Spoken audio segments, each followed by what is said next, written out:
Përshëndetje, jeni me magazinën informative 21 drejt për drejt. Partia Demokratike e Kosovës ka dorëzuar në Prokurorinë Speciale të Republikës Kosovës kallëzim penal ndaj Albin Kurtit dhe anëtarëve të qeverisë ndërheqje lidhur me ushtrimin e njëkohshëm të funksioneve ekzekutive dhe mandateve të deputetëve.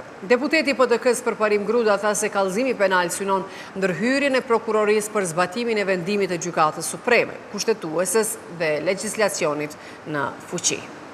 Shkelja e Kushtetutës Kosovës e ligjit për qeverinë në ashtu e vendimit të Gjykatës Supreme të Kosovës nuk mund të vazhdoj, prandaj nevojët të aktivizimi i prokurorisë shtetit. Siç besoj edhe dini, mos zbatimi i vendimeve gjyqësore të gjykatave të rregullta të Kosovës është vepër penale, prandaj mos zbatimi i vendimit të Gjykatës Supreme, akt gjykimit, në rastin e ministrit e Goran Murati, cili vlen edhe për anëtarë tjerë qeverisë, përbën vepër të pastër penale dhe kërkohet reagimi i prokurorisë shtetit. Siç dihet, ne nuk e kemi të paraportë si vepër penale mos zbatimin e vendimeve të gjykatës kushtetuese, por të gjykatave të rregullta, siç është gjykata supreme, është vepër penale dhe pashtu në kallëzim kemi përmendur edhe shpërndërimin e detyrës zyrtare, sepse duke marrë funksionet paligjshme, janë shpërndarë mijëra euro në disa vendime që e marrë nga qeveria e Kosovës, dhe kjo situatë nuk mund të vazhdojë, duhet intervenimi i prokurorisë për të vënë në vend zbatimin e vendimit të Gjykatës Supreme, ligjit dhe të Kushtetutës poashtu. Edhe Aleanca ka dorëzuar kallëzim penal pranë Prokurorisë Speciale në Prishtinë lidhur me vendimet siç kanë thënë antikushtetuesit qeverisë në detyrë. Kryetari i Aleancës Besnik Tahiri tha se 17 vendimet e qeverisë në detyrë lidhje me emrimin e komisioneve për rekrutimin e zyrtarëve të lartë shtetëror janë kundërshtim me ligjin për qeverinë. Me datën 12 gusht të këtij viti, ata kanë marrur disa vendime të cilat në vlerësimin tonë dhe të juristëve që përfaqësojnë këtë lojë, janë vendime që bien ndesh me ligjin dhe me të gjitha rregullorët që i ket një qeveri. Qeveria në detyrë quhet qeveri në detyrë për shkak se nuk është qeveri e votuar. Ajo e ka të ndaluar me ligjin për qeveri me marë vendime që janë të ndërlidhura me 17 vendime të cilat janë marë në mbledhjen e qeverisë për emrimin e komisioneve për rekrutimin e zyrtarëve lartë shtetëror në agjenci ekzekutive, në agjencione qeveritare, mirë po në një rast edhe në përzgjedhjen e sekretarit të përhershëm. Qeveria në detyrë nuk guxon në asnjë moment të shkel ligjin që vetë ka miratuar, ligjin për qeveri në ligj, cilin kemi punuar edhe ne këtë qenë. Për shkak se është ekskluzivisht e thonën qartë se kjo qeveri i ka kompetencat dhe detyrimet e kufizuara dhe rrjedhimisht me marrjen e këtyre vendimeve e kanë shkel detyrën zyrtare dhe pozitën e tyre si ushtrues të detyrës. Në këtë kallëzim penal është se një deputet i cili betohet në kuvend si deputet, ai apo ajo nuk mund të ushtroj detyrë tjetër ekzekutive, për shkak se kjo është e ndaluar me ligj. Nuk mundesh me shku para dite në seancë me u betu si deputet, me votu si deputet, dhe pastaj prej aty me vazhdu në qeveri dhe me ushtru detyra ekzekutive si ministër në detyrë, respektivisht ministër. Kjo shkelje flagrante e ligjit, kjo po ashtu është sankcionu edhe me një vendim tjetër të prokurorisë të Gjykatës Supreme, i cili vendim është po ashtu i elaboruar në kallëzimin tonë penal. Kopja shtetit duhet ndalet. Abuzimi me funksion publik duhet ndalet. Ministri i jashtëm në detyrë Glau Konjufca ka thënë se partia e tij ka emrat për president. Në një deklaratë për media pas përfundimit të seancës së gjykimit ndaj tij për hedhjen e gazit Lociels në Kuvend, Konjufca tha se beson se marrëveshja me LDK-n për presidentin është shumë afër. Ai tha se në takimet me LDK-n janë shansi mirë dhe mundësi e re për çështjen e presidentit. Prej kur Lidhja Demokratike e Kosovës është deklaruar që janë të gatshëm për takime dhe që tashmë është paralajmëruar se takimi i radhës do të zhvillohet në formën e propozimit të emrave konkret lidhur me presidentin e ardhshëm, atëherë e kemi kuptuar menjëherë që kjo është një shans e mirë dhe një mundësi e re. Prandaj konsideroj që ekziston një probabilitet goxha i madh që të kemi president dhe një marrëveshje për presidentin, meqense se kur do të takohen kryeministri Kurti me kryetarin Abdi Xhiku, mendoj që kjo do të jetë forma e diskutimit edhe forma e negocimit. Do të takohen përmes propozimit të emrave konkret dhe prej atyre emrave konkret unë besoj që njëri prej tyre do të jetë edhe presidenti apo presidentja e ardhshme e Republikës Kosovës. Mua më vjen keq që u humb java e kaluar, mendoj që nuk ishte nevojë, mirë po prapë se prapë mirë kuptojmë këdo që ka pas nevojë për një kohë shtesë, sepse tek e fundit duhet ta kuptoni që kjo nuk është një çështje gjithashtu e thjeshtë. Partitë kanë nevojë që të vinë deri te emrat konkret, sa i përket asaj se cilët do të jenë përfundimtarët që do të propozohen, e pastaj të shkohet me gjetjen e një pajtueshmërie. Lëvizja vendose, unë vetëm po them që është gati. Kryeministri Kurti është gati. Emrat i kemi, po nuk mund t'i ndaj këtu me juve. Më vjen keq sepse pastaj kjo do ta humbte kuptimin pastaj procesi negocimit.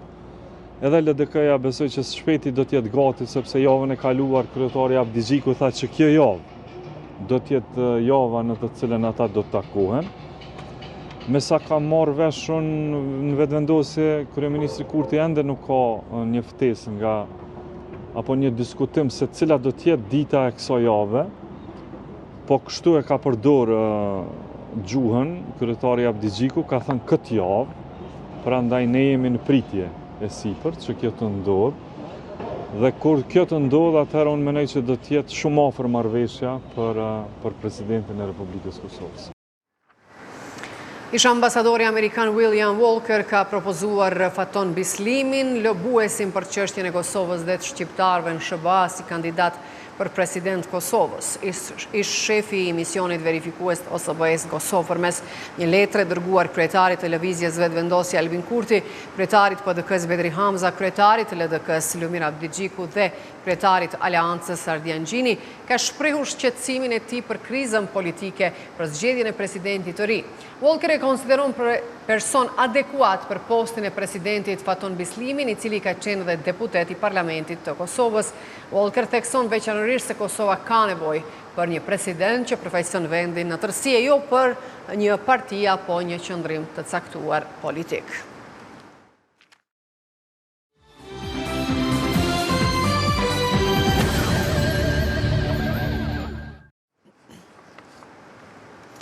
Gjykatën themelore në Prishtinë ka përfunduar seanca gjyqësore kundër Glau Konjufcës, i cili akuzohet për hedhjen e gazit Lociels seancat e Kuvendit. Në këtë seancë është vendosur që aktgjykimi ndaj Konjufcës të bëhet më 28 gusht. Gjykata themelore në Prishtinë më 26 shkurt ka shpallur aktgjykimin lirues ndaj Konjufcës me arsyetimin se nuk është provuar se ka kryer veprën që i vihej në barë përdorim i armës apo mjetit rrezikshëm. Gjykata e apelit prishi vendimin e themelorës dhe ktheu rastin në rigjykim. Sipas aktakuzës, Konjufca akuzohet se më 10 gusht 2016 gjatë mbajtjes mbledhjes në sallën e Kuvendit të Kosovës, në cilësinë e deputetit në kundërshtim me ligjin ka përdorur armë, ashtu që gjatë kësaj mbledhje ka hedhur gazin Lociels në këtë sallë. Në fjalën përfundimtare në gjykatën themelore në Prishtinë, në rigjykimin ndaj ministrin detyrë të punëve të jashtme dhe diasporës Glau Konjufca, i cili akuzohet për hedhje të gazit Lociels në Kuvend, Prokurori Dardan Qela kërkoi që i akuzuarit të shpallet fajtor dhe t'i shqiptohet një dënim meritor, ndërkaq që mbrojtësia e konjufës avokati Arbnora Zeqiri ta se presin që gjykatat nxjerrak gjykim lirues.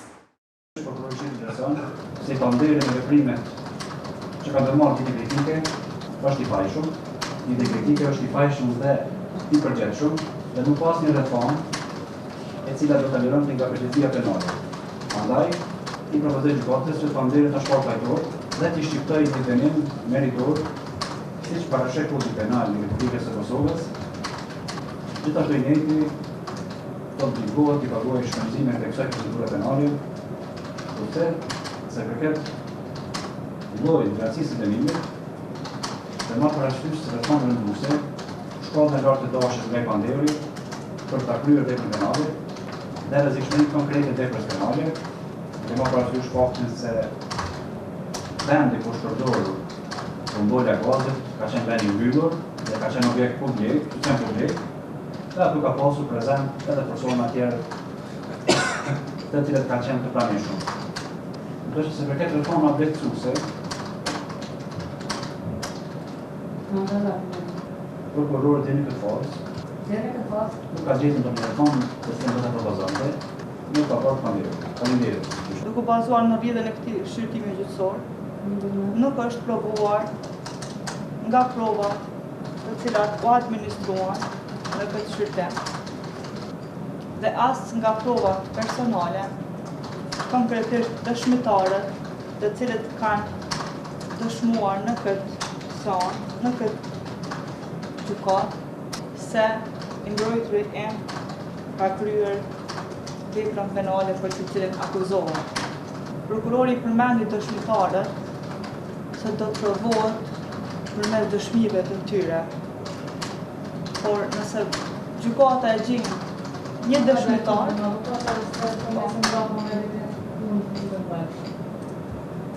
prokurori përmendi dëshmitarët që do të dëshmuar përmes dëshmive të tyre se është provuar se i mbrojturi im i ka kryer veprën. Mirë po, në proces verbalet e të gjithë dëshmitarëve, asnjëri nuk e ka përmendur lau konjufcën se ka hedhur kazë të sjas. Partia Demokratike e Kosovës dhe Aleanca kanë kërkuar sërish sot vazhdimin e seancës konstituive të kuvendit duke akuzuar kryetarin e lëvizjes vetëvendosje Albin Kurti për bllokimin e procesit të formimit të institucioneve të reja. Deputetja e Aleancës, Teuta Hëgjiu, nga hyrja e objektit qeveris, i ka bërë thirrje kryeministrin detyr Albin Kurti që të marrë përgjegjësitë që i takojnë pas besimit që morin nga qytetarët në zgjedhjet parlamentare të 7 qershorit. Edhe Gzim Stavilecia, ansamblisti i PDK-s në Mitrovic, kërkoi zhbllokimin e kuvendit. Duke keqpërdor buxhetin, duke ngulfat zhvillimin e bizneset po mbyllen çdo ditë dhe mesazhin që po e përçon tek qytetari i thjesht është që ky vend po shkon çdo ditë duke u bërë jeta më vështirë për të jetuar për shkak se një njeriu ju ka tek që të bllokoj institucionet në vend. Prandaj nga këtu thrasem edhe një herë. E ja merr përgjegjësinë për çka ti ke marrë besimin e qytetarëve duke dalë partia e parë. Por mosmarrja e përgjegjësive dhe tentimi për të bllokuar gjithçka në këtë vend është një mesazh i qartë që durimi po i vjen fundi dhe qytetarët po e përçojnë mesazhin kudo që po shkojmë që ne nuk mundemi dhe nuk duhet të jetojmë në një vend duke qenë në një depresion të thellë nga se jeta e qytetarëve në secilin institucion është bërë vërtet një klimë negative dhe askush prej tyre nuk është me vullnet sot në cilën do detyrë krejt për shkak të një individi siç është pra deputeti Kurti. Deputetja e PDK-s Blerta Deliu Kodra ka deklaruar se 16 shtatori po afrohet dhe se me afrimin e kësaj date ndjet gjithnjë më shumë pesha e saj.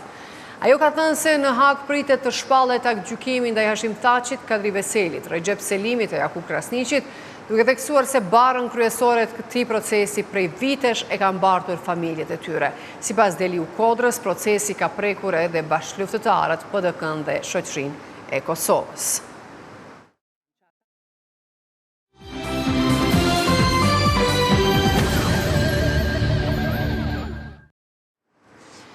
Generali Amerikan George Wickoff është deklaruar lidhur me procesin e optimizmit të KFOR-it në Kosovë. Wickoff ka folur specifikisht edhe për prezencën e KFOR-it në urën e Ibrit, duke thënë se procesi tranzicionit është rezultat i një procesi të gjerë të optimizmit që reflekton përmirësimin e situatës në teren. Megjithatë, Wickoff ka thënë se KFOR-i do të mbetet prezent në hapësirat përreth urës së Ibrit. Vendimet në lidhje me praninë e KFOR-it në urën e Mitrovicës bazohen në vlerësimin ton të situatës së sigurisë, ka deklaruar Admirali Wickoff, komandant i komandës së forcave të përbashkëta të NATO-s në Napoli. Deputetët e grupit parlamentar të Partisë Demokratike të Kosovës edhe sot kanë qenë prezent sallën plenare të Kuvendit të Kosovës, ku siç thonë ata, duhet mbajë vazhdimi i seancës konstituive. Deputeti PDK-s Elmir Reqica nga foltorja e Kuvendit të Kosovës tha se kryeministri në detyrë Albin Kurti nuk mund t'u marrë deputetëve mandatin që ua kanë dhënë qytetarët me votë. Seanca konstituive përfundon vetëm me zgjedhjen e kryetarit dhe të nënkryetarëve, ndërsa ndërprerjet e saj nuk mund të jenë më të gjata se 48 orë. Dhe kjo është e qartë shumë, sepse kemi përvojë nga e kaluara, s'kemi shpik asgjë. Dhe pyetja shumë e thjeshtë. Kush ka të drejtë ta ndalë konstituimin dhe përfundimin e konstituimit të Kuvendit, të dalur nga zgjedhjet e 7 qershorit? Kush ka të drejtë t'u ja marrë deputetëve mandatin që ka dhënë qytetarëve? Kush ka të drejtë të vendosë se kur Republika funksionon dhe kur Republika pret? Asnjë deputet, asnjë kryeministër, asnjë parti, as Albin Kurti, dhe sidomos Albin Kurti s'ka të drejtë ta bëjë këtë. Albin Kurti është një vandal politik. Cili është dallimi i Albin Kurtit, që ka vepruar para 20 vite, duke përmbys çdo gjë? Cili është dallimi i vandalit Albin Kurti që ka krijuar vandalizma këtu? Dhe cili është dallimi dhe veprimet që po i bën sot Albin Kurti si kryeministër i jashtëligjshëm? Nuk ka asnjë dallim. Ky shtet nuk është pronë private askujt. Kushtetuta nuk është pronë private. Kuvendi nuk është pronë private. Republika nuk është pronë private. Të dashur qytetarë, ky vend ka vuajtur shumë. Këta qytetarë kanë thënë shumë. Sheku i Burgje, me mira të vrarë, me krejt ato pasoja që ka shkaktuar lufta. Dhe sot ne jemi në situatë që nuk ka asnjë përgjegjësi për atë çfarë ka ndodhur këtë vend dhe sa çfarë çmimi është paguar. Kryetari i Prishtinës Përparim Rama ka akuzuar lëvizjen vetëvendosje dhe qeverinë detyrë për bllokimin e projekteve në kryeqytet, duke kërkuar sqarime se mbi çfarë baze janë ndaluar punimet. Rama ka përmendur krahas sheshit George Bush edhe projektin Ishulli Urban, për cilin tha se synon të lidh rreth 30.000 banor të arbërisë me qendrën e Prishtinës. Sipas tij, punimet në këtë projekt janë ndaluar më 20 maj 2026, ndërsa akti ligjor përkatës është miratuar më 5 qershor të këtij viti. Vetëvendosja tregoni qytetarëve kush ju dha urdhër me blloku Prishtinën, kush po don me pa Kosovën si Kandahar, ka shkruar Rama në Facebook. Rama ka paralajmëruar se komuna e Prishtinës do të vazhdojë me realizimin e projekteve pavarësisht pengesave që pretendon se po i vendosen nga niveli qendror.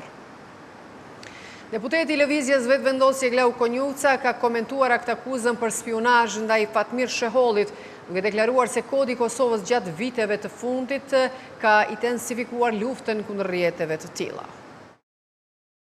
Sa i përket kësaj që po ndodh, natyrisht institucionet e Kosovës këto 3-4 vitet e fundit kanë pas një angazhim më të madh se më përpara për të goditur rrjetet e spionazhit brenda Republikës së Kosovës.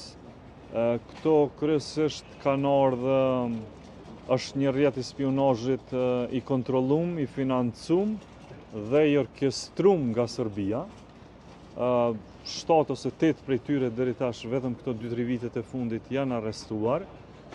Unë inkurajoj domon institucionet e organit të rendit që edhe po edhe të institucionit të gjyqësisë, të drejtësisë që t'jenë gjithnjë më aktiv sa i përket zbulimit, sa i përket dënimit të këtyre personave.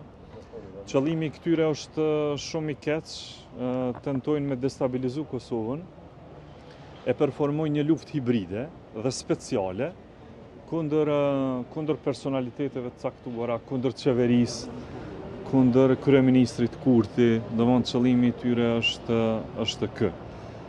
Prandaj përshëndes çdo arrestim që është bërë edhe këto javët e fundit.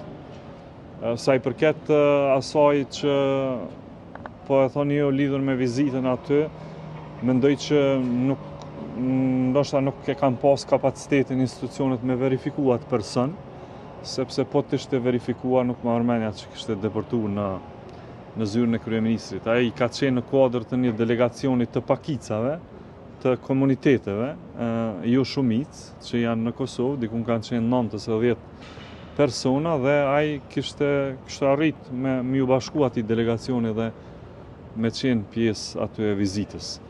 Po me vetë faktin që tash e keni në burg, unë mendoj që kjo është treguesi i qartë i orientimit të qeverisë tonë.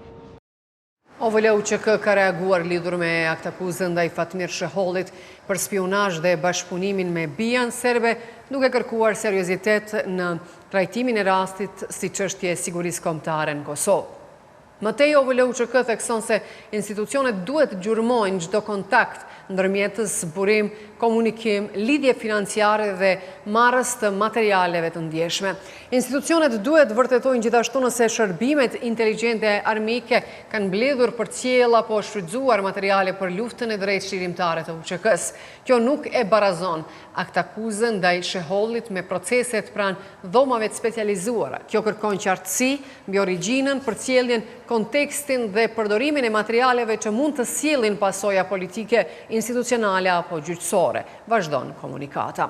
Mëtej ata kanë thënë se betejë për mbrojtjen e të vërtetës së UÇK-s nuk ka përfunduar me mbarimin e luftës, por vazhdon duke luftuar propagandën dhe shtrembërimin e qëllimshëm të historisë.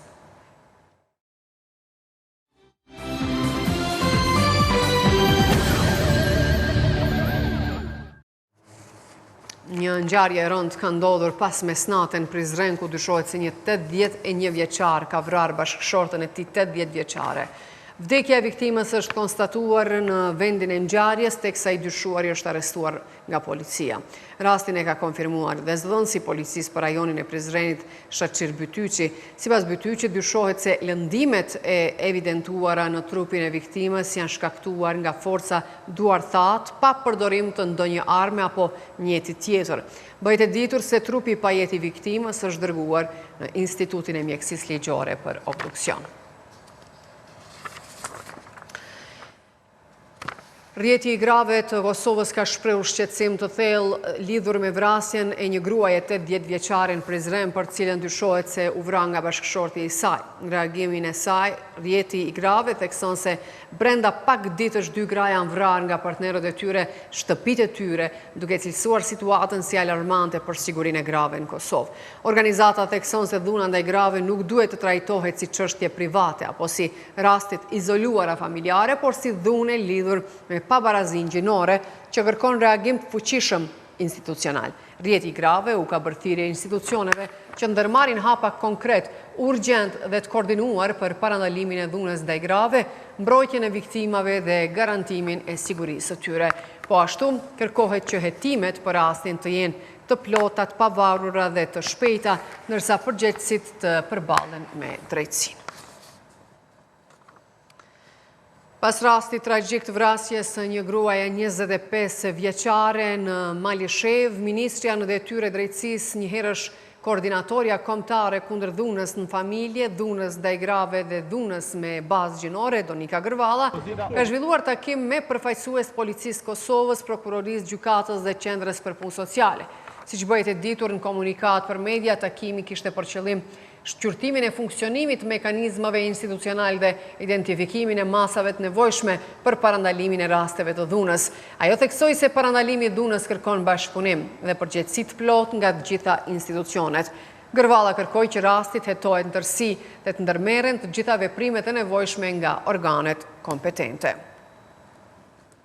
Rastit e fundit që kanë tronditur Kosovën e veçanërisht rasti tragjik i gruas 7 zën nga Malisheva kanë rikthyer në qendër të vëmendjes një pyetje të dhimbshme: çfarë po ndodh me shoqërinë tonë? A kemi të bëjmë me rastet izoluara kriminale apo me shenjat një problemi më të thellë social, ku dhuna, mentaliteti patriarkal, armët dhe heshtja e rrethit shoqëror po krijojnë terren për tragjedi? Për këto dhe për përgjegjësinë e familjes, institucioneve, shoqërisë, në këtë intervistë e Erion Hasanit me sociologun Besim Gollopeni. Gollopeni, apo bëhet dhuna në familje një normalitet i heshtur në vendin tonë derisa tragjedia po shpërthen vrasja në banë? Fatkeqësisht, numri i vrasjeve dhe dhunës në familje në përgjithësi është mjaft prezent në shoqërinë tonë dhe ky është një fenomen shqetësues. Fatkeqësisht pjesën më të madhe ne po e shikojmë si një problem të izoluar social, pra një problem i izoluar individual dhe familjar, dhe kështu nuk bën ta shikojmë dhe trajtojmë asnjëherë dhunën në familje dhe kudo tjetër. Dhuna duhet parë në kontekstin strukturor, në kontekstin e fenomenit si fenomen social dhe institucional, në mënyrë që asnjëherë dhunës mos t'i japim konotacion siç e përmenda individual apo familjar, sepse atëherë natyrisht që do të çojmë deri te situata të tilla, siç e përmendët edhe ju me të drejtë, kur fenomeni i dhunës do të normalizohet dhe si i tillë do të kaloj pa u trajtuar në mënyrën më të mirë profesionale dhe institucionale, por edhe sociale nga konteksti shoqëror. Prandaj ne duhet ta kemi këtë vëmendje dhe këtë përkushtim nga ky dimension që dhunën ta trajtojmë si fenomen social në kontekstin strukturor dhe institucional, në mënyrë që të ndërmerren masa dhe veprime konkrete dhe të trajtohet dhe adresohet si një akt i kriminal, një akt i shëmtuar që privon nga jeta njerëz, qytetarë të këtij vendi dhe posaçërisht gjinisë femërore, siç e patëm edhe në rastin e fundit në Kosovë, pra gjithsesi në komunën e Malishevës. Gollopeni, çfarë po dështon shoqërinë tonë që një problem familjar të përfundojë me humbjen e jetës së një gruaje 7 zën? Ka shumë faktorë të cilët ndikojnë, natyrisht pavarësitë sociale dhe shoqërore në përgjithësi që ndodhin në vendin tonë, këto në një formë ose tjetër kanë ndikim drejt për së drejti, mund të themi, në shpërfaqjen e fenomenit të dhunës në familje dhe sidomos ndaj gjinisë femërore, dhe këtu kemi të bëjmë më shumë me një situatë të një femicidi, që është për keqardhje. Pse ndodh kjo? Sepse faktori patriarkal akoma nuk e toleron një situatë të tillë ku femra të trajtohet e barabartë në familje dhe në shoqëri, shpeshherë apo në të shumtën e rasteve, dhe kjo pastaj bën që krejt kohës ai autoriteti kryesor në familje të jetë mashkulli dhe kësaj shtuar këtu pastaj dhe faktorë të tjerë social, faktorët ekonomik, situata gjithsesi edhe në mënyrë indirekte ndikojnë edhe kjo situatë apo situata politike në përgjithësi, dhe kjo bën që këtu të lindin pastaj probleme të ndryshme dhe të mëdha. Për shembull, asnjëherë faktori ekonomik nuk mundet me qenë drejt për së drejti problem i cili ndikon apo çon drejt tek vrasja e një femre apo një mashkulli apo një qytetari të pamorë parasysh përkatësia e tij apo saj, megjithatë në mënyrë indirekte ndikon, sepse në rast se ne kemi të bëjmë me një situatë kur burri ngelet i papun, vetvetiu ndikon tek rritja e stresit, ankthit, pesimizmit, dhe kjo pastaj stresit, pastaj kjo çon drejt për së drejti në konflikte shoqërore brenda familjare dhe më gjerë. Dhe kjo situatë pastaj bëhet akoma më komplekse kur ne nuk kemi bashkëpunim familje, institucion. Shpesh herë familjet tona, familjet në shoqërinë kosovare, amëtojnë të mshefin rastet e tilla, dhe kur e shohin që një djalë i tyre, i familjes, ka shpërfaqje, apo ka situata kritike të stresit, të ankthit, të pasojë apo elemente të tjera me aspektin psikologjik, dhe ne duke dashur ta mbajmë si rast të izoluar, e mshefim atë nga fqinjet, nga rrethi social i ngushtë apo më i gjerë, dhe kjo bën që dikush të psojnë nga këto situata. Dhe kush më së shumti në këto situata psojnë gjinia femërore. Po cila kategori e gjinisë femërore më së shumti pson? Pikërisht ajo kategori e gjinisë femërore që është ekonomikisht e varur nga burri i saj dhe familja e burrit në përgjithësi. Sepse përderisa femra nuk e ka një pavarësi ekonomike, kjo bën që shumë vështirë të heqë dorë nga burri i saj, përkundër që mund të jetë abuzues ai burr, ai bashkëshort, apo dhe familja e tij, sepse e din që nuk ka zgjidhje të banimit, nuk ka një banesë, nuk ka një punë, nuk ka një siguri ekonomike, një sociale e të tjerë. Por, kur ja shtojmë kësaj pastaj edhe stigmën sociale që akoma në shoqërinë tonë mund të etiketohet në forma të ndryshme si një femër e pazoja, që nuk ka arritur të qëndroj tek bashkëshorti i vet, të krijojë familjen, të ndërtoj familjen e kështu me radhë, sepse ne dimë si shoqëri bazuar nga aspektet tradicionale, patriarkale, shpesh herë dështimin e krijimit dhe ndërtimit të familjes ne ja etiketojmë apo ja veshim kryesisht gjinisë femërore, dhe ky është një gabim shumë i madh, sepse familja nuk ndërtohet nga një individ, familja ndërtohet nga të dy bashkëshortët, kur kanë lumturi, harmoni, respekt të ndërsjellë njëri me tjetrin, por natyrisht në forma të ndryshme suportohen apo mbështeten edhe nga anëtarët tjerë të familjes më të gjerë e kështu me radhë. Dhe në këtë situata bën që kjo viktim, ta them kushtimisht, të jetë e goditur më shumë se një herë. Por një herë nga bashkëshorti dhe dështimi për të krijuar dhe ndërtuar familjen, dhe në anën tjetër nga stigma sociale pastaj që i atribuohet asaj si një femër e pazoja për të ndërtuar familjen e saj me bashkëshortin e drejtanishëm e kështu me radhë. Natyrisht që faktori ekonomik është një prej faktorëve që i përcjell apo i shoqëron familjet tona, familjen në përgjithësi, dhe natyrisht kjo pastaj përcjellet edhe me akte të dhunës në përgjithësi. Një element tjetër që është shumë i rëndësishëm me atë që e përmenda në fillim, kur thash se shpesh herë mëtojmë ta mbajmë si rast të izoluar dhunën e familje. Shikoni, në asnjë studim sociologjik apo dhe psikologjik apo të shkencave të paraafërta, nuk mund ta gjejmë një rast ku thotë që akti i dhunës ka ndodhur sot për sot. Jo, burimi, gjeneza i aktit të dhunës nuk ka ndodhur ose nuk ndodh aty për aty ad hoc. E ka një gjenezë shumë më herët që ka filluar.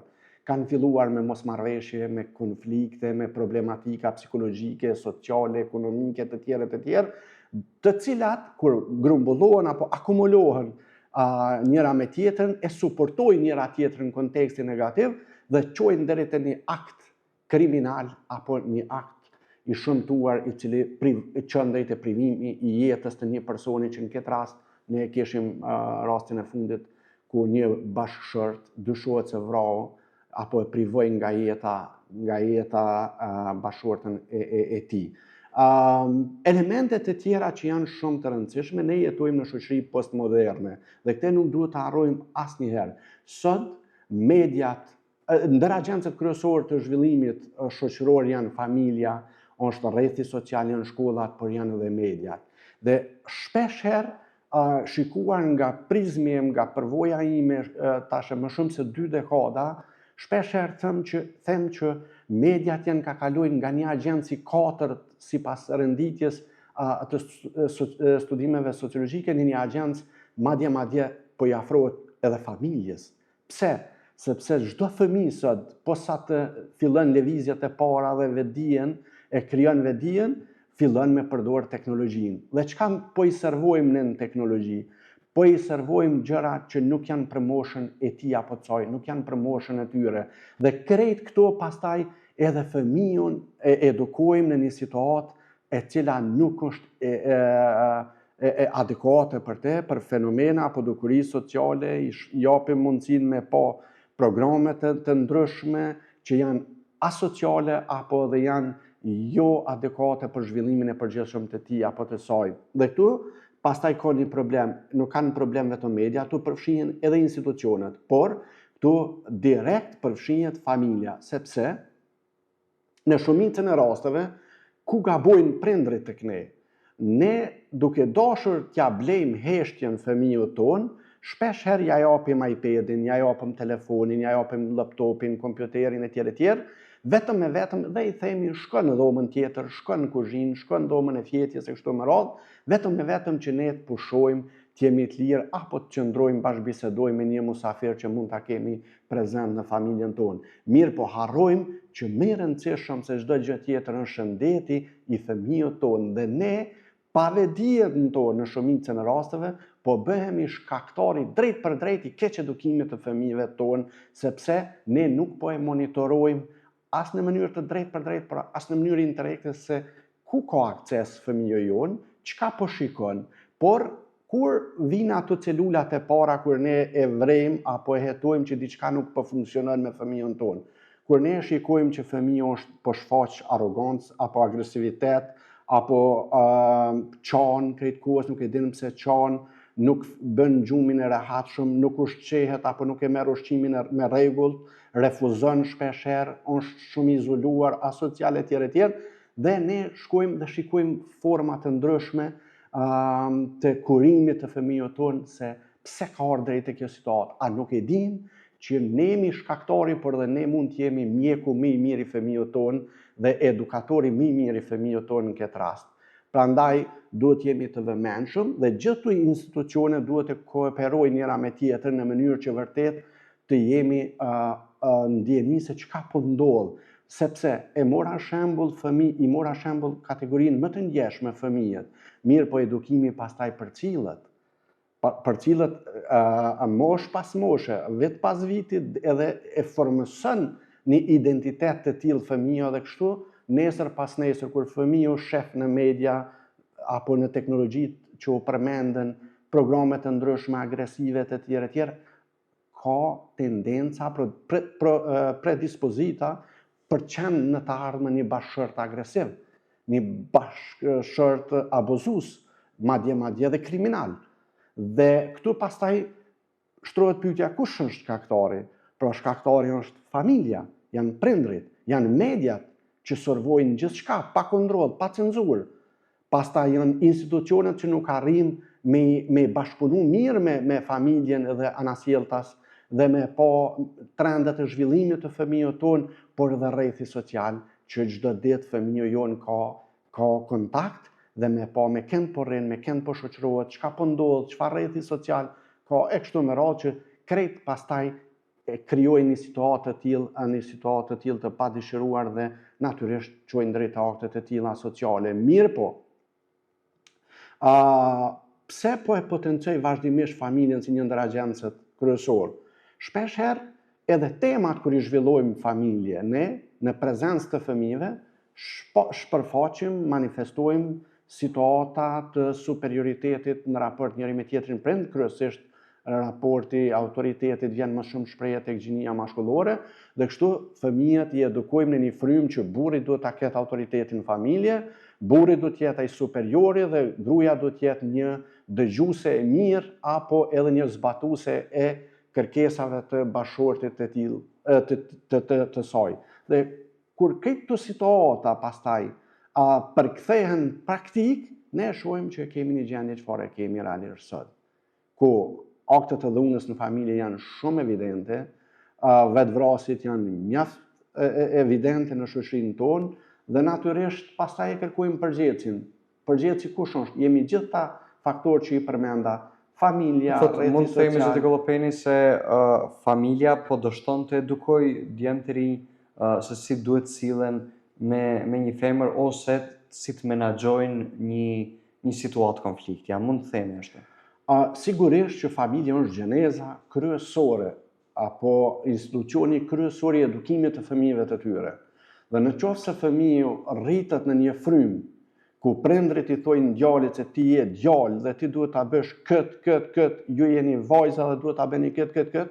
Këtu ne veç i bëjmë një ndarje apo diferencim të përgjegjësive, detyrave mbi baza gjinore. Dhe kjo është një edukim i gabuar dhe gabim edukojmë këtë rast fëmijën tonë, që më pastaj, kur fëmiju jo pas nesër, rritet, zhvillohet, krijon, ndërton familjen e vetë, djali do të filloj të sillet në atë frymë siç ka marrë edukimin nga prindrit e vetë, se ai duhet jetë autoritetin e familje, ai duhet ta ketë atë superioritetin familje dhe ai duhet jetë ai personi që merr vendime dhe në këtë rast gjinia femërore vetëm duhet jetë një dëgjues e mirë apo një person që i shërben këtij autoriteti brenda familjes. Por jo vetëm, është edhe rrjeti social, është edhe shkolla. Edhe shkolla është institucion, sepse shpeshherë mësuesi në të kaluarën kemi thënë është edukator prindi i dytë i fëmijës. Dhe shikoni, përderisa ne kemi institucione të tilla edukative arsimore që shkojnë vetëm sa për të marrë një pagë edhe kthehen në shtëpi, por nuk kujdesen fare se si po shkon trendi i zhvillimit të fëmijëve, nxënësve në klasë, çfarë ndryshime ka prej orës në orë, prej muajit në muaj, dhe nuk komunikon me prindrit, dhe prindrit nuk komunikojnë me shkollën, atëherë natyrisht që patjetër që përgjithëse bëjmë edhe shkollën. Përgjithësi janë edhe institucionet tjera, mediat, por edhe institucionet publike në përgjithësi, sepse shikoni ne sot kemi shumë raste të dhunës që kanë ndodhur në familje dhe me vite, ndoshta edhe dekada, nuk janë zgjidhur kontekstet, e shpeshherë lëndët janë përshkruar në institucionet të drejtësisë, dhe kjo e bën që të ndikoj në këtë rast pozitivisht në aktet kriminale, në aktet të dhunës në familje, sepse në rast se një qytetar, për shembull, e kupton, e din që drejtësia vonon në marrjen e vendimit, që drejtësia mund të mos merr fare vendim sepse përshkruhet lënda, vjetërsohet dhe përshkruhet.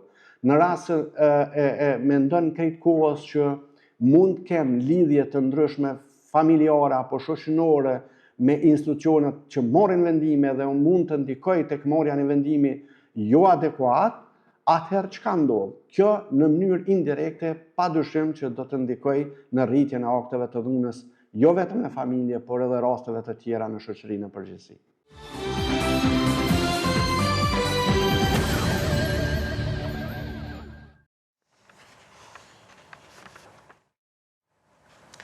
Gjendja e rëndë me mbeturinën në kryeqytet ka bërë që kryetari i Prishtinës Përparim Rama ta vizitoj kompanin pastrimi, ku është takuar me kryeshefin e kësaj ndërmarrje Petrit Treqica. Takimin që zgjati afër një orë u diskutua për vështërsitë në grumbullimin e mbeturinave në Prishtinë. Rama u tha mediave se aktualisht mirëmbajtja e mbeturinave në kryeqytet nuk është në nivelin e duhur, ndërsa kryeshefi i kësaj ndërmarrjeje Petrit Treqica theksoi se ofrojnë shërbime për mbi 400.000 qytetarë dhe nuk kanë marrë asnjë mbështetje nga niveli qendror. Faktikisht diskutuam shumë çështje, pika kyçe, normal grumbullimi i pastrimit ose grumbullimi i mbeturinave në kryeqytet. Treguam që për momentin nuk është në nivelin e duhur.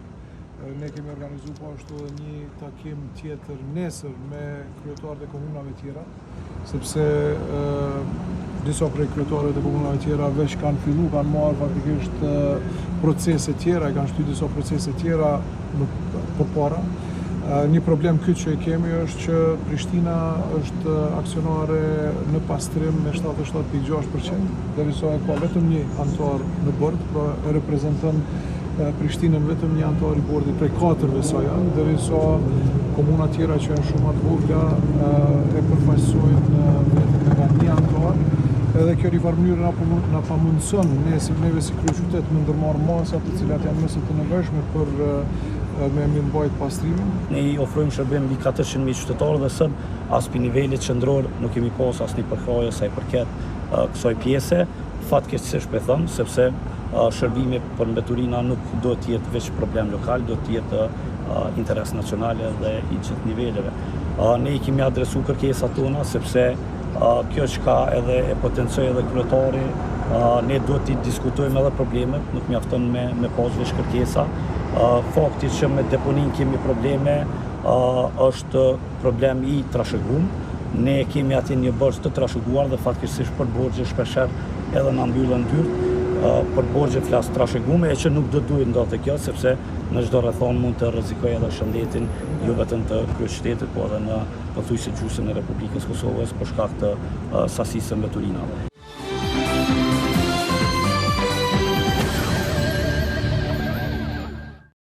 Nisi ndërtimi i segmentit të dytë të autostradës Shkup-Blac në gjatësi prej 10.5 kilometrash. Projekti kushton 222 milion euro dhe financohet me kredit Bergjit, grant të BE-s dhe mjete nga buxheti. Autostrada do të ketë 5 tunele, 8 ura, 11 nënkalime dhe 4 galeri, ndërsa pritet të përfundoj në vitin 2030. Projekti synon lidhje më të shpejt dhe më të sigurt me Kosovën dhe rritje të shkëmbimit tregtar.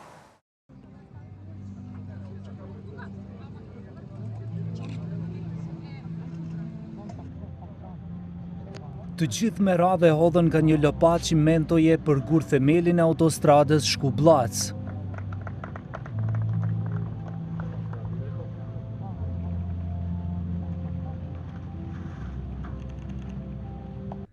Kryeministri i vendit Hristijan Mickovski tha se ky projekt ishte segmenti i fundit që do të shndërrojë rrugën e vjetër në autostradë, duke e lidhë Maqedoninë e Veriut me 2 porte detare si i Durrësit në Shqipëri dhe i Barit në Maltëzi, por që edhe shkëmbimi tregtar me Kosovën do të shtohet edhe më tepër. Njëkohësisht u krijuan kushtet që në territorin e vendit të ndërtohen 6 autostrada, diçka që asnjëherë në të kaluarën nuk ka ndodhur. Segmenti Blac-Shkup, segmenti Tetov-Gostivar, Gostivar-Bukojqani, Bukojani-Kërqov, Kërqov-Ohër dhe Prilep-Manastir. Diçka që vërtet paraqet një moment historik për ne qytetarët dhe në përgjithësi për shtetin. Kryeministri në detyrë i Republikës së Kosovës Albin Kurti tha se që tani Prishtina dhe Shkupi janë më afër sikurse në lëvizjen e lirë të qytetarëve dhe transportit të madrave, ashtu edhe në raportet diplomatike e shtetërore. Ne jemi 2 shtete që kanë qarkullim të lartë të qytetarëve në të 2 anët e kufirit.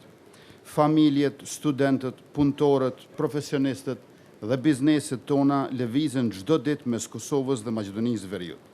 Vetëm përmes pikës doganore në Hantelezit kalojnë rreth 54.000 maune në vit, apo rreth 150 maune në ditë.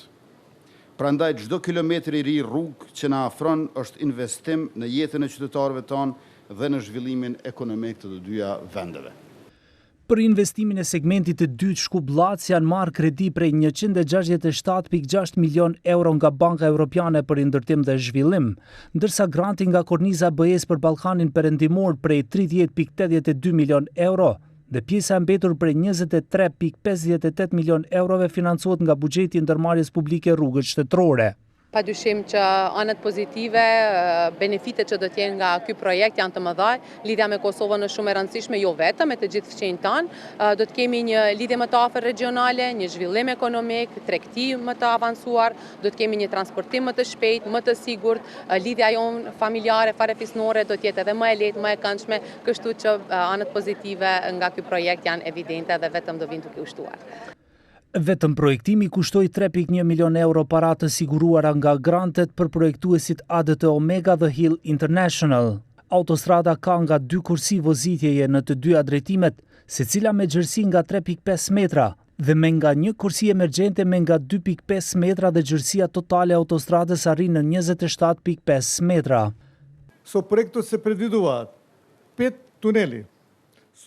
Me projektin janë parapar 5 tunele në të dyja anët, 8 ura, 11 nënkalime, 4 galeri, 9 mure mbajtëse anësore ose rreth 40 objekte siç i quajnë ndërtuesit. Afati për ndërtimin e kësaj rruge është për 4 vite. Faza e shpërndësimit është zgjidhur me mbi 65% dhe nuk do të jetë pengesë si në projektet e tjera. Kompania që do të ndërtoj segmentin e autostradës prej 10.5 km është Granit, e cila ka firmosur kontratën me shtetin dhe që sot nisi punimet në teren, që do të kushtojnë 222 milion euro së bashku me 5 vjet mirëmbajtje pas inaugurimit të rrugës, e cila pritet të bëhet në verën e vitit 2030. Nderuar shikues, ju falenderojmë për vëmendje dhe mirupafshim në edicionet të tjera.